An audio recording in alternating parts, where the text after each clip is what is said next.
Hey, what's up everyone, and welcome to my review for Jurassic Park in 3D.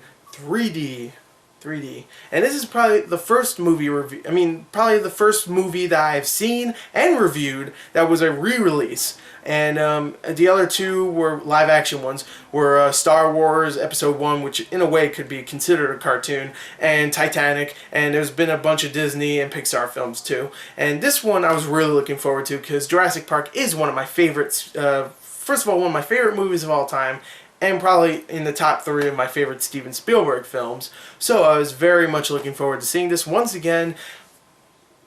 I guess, what did I think? I mean, you already know what I think, but how does it hold up? Let's say that. And how's the 3D? Well, let's talk about in the story. The story for Jurassic Park is pretty well known, so I'm not going to explain it too much. The story here follows Dr. Alan Grant, played by the great Sam Neill, and Dr. Ellie Sattler, played by the great and very, very hot, I forgot how hot Laura Dern could be, but the very great Laura Dern, who were two archaeologists. They love dinosaurs, everything about dinosaurs. Oh man, we love dinosaurs. In the beginning, they're like, you know, brushing off a new T-Rex, preserved T-Rex skeleton, and a guy named John Hammond pops up, played by Richard Attenborough, the great Richard Attenborough. Might as well just put great at the beginning of every actor's name in this film.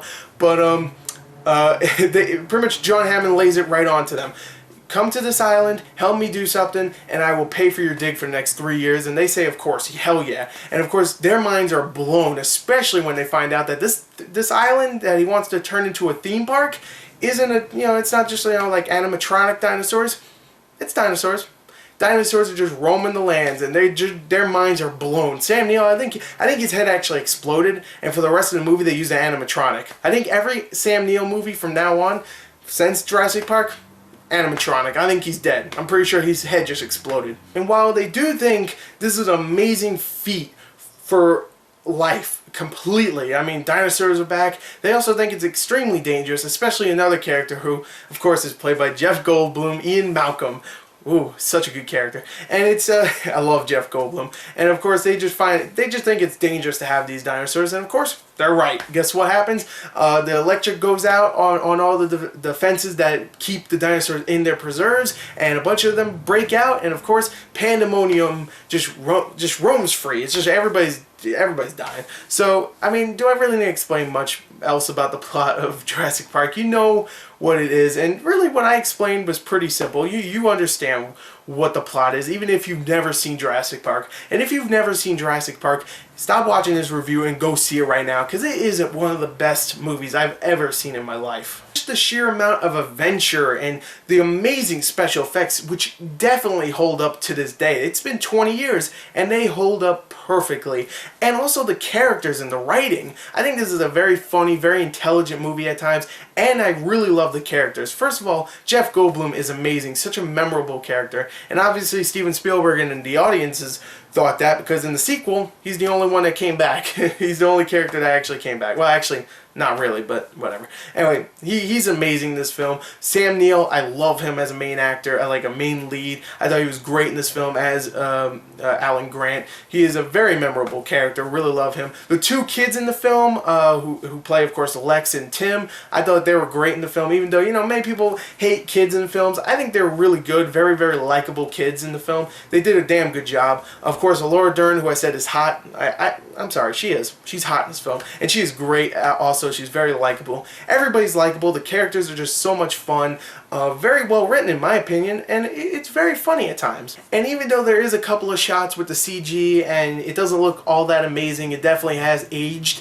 For 20 years, a lot of the special effects are still groundbreaking, and the animatronics are some of the best out there. All the raptors, all the CG, all the T-Rexes, all those dinosaurs look amazing, and I love, even when the CG doesn't look that great, I love how the dinosaurs interact with the environment and the characters in it. I love that, and it's such a groundbreaking effects movie. Not just special effects, but, you know, animatronics too. And it is an absolute, and puppets too. They actually use puppets sometimes, and it is an amazing, amazing experience just because of that. But the characters are so likable. The movie itself is so fast, even though it's over 2 hours long. It's so fast. It's so much fun just to look at and just, you know, listen to the dialogue, which could be funny and very intelligent at times. It is a fun as hell movie, and it's always been. It's such a great adventure, and one of the best theme songs from John Williams ever.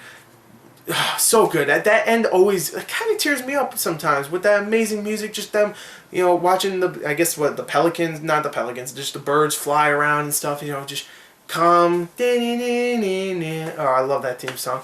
And also, I didn't mention this, but the 3D in this film, even though it's not amazing, there is some scenes that really make it pop. Like, there's a whole scene with Sam Neill and the kids running away from a bunch of Dilophosaurus, I think. It's pretty much in a field, and that part really does pop. Now, there's not too many scenes where the 3D jumps out at you or anything, because the movie wasn't made like that. It wasn't made, you know, so in 20 years they can make it into 3D.